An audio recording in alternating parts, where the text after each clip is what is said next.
ভাবতে কেমন জানি অদ্ভুত লাগে, একদিন আমরা কেউ থাকবো না। এমন অনেক মানুষ আজকে কবরে শুয়ে আছে যারা জীবনে নিঃশ্বাস নেওয়া অবস্থায় মরণের কথা হয়তো মনেই রাখে নাই। আজকে মরণ তাদেরকে এমনভাবে আলিঙ্গন করেছে, টেনে হিস্ট্রে মাটির নিচে নিয়ে গিয়েছে। তাও নিজের হাতে মাটি তাদেরকে টানে নাই, নিজের আপন সেই ব্যক্তিদের হাতে তার লাশটা আজকে মাটির মধ্যে শুয়ে আছে।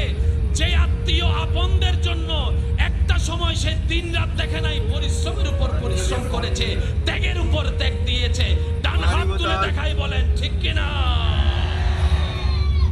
আজকে সেই আপনরা তাকে ঘরে রাখে। আপনি আসরের সময় মৃত্যুবরণ করেন, এশার হতে না হতে আপনার জানাজা। আপনার মৃত্যুর সংবাদটা যদি সকাল 10টায় শোনা যায়,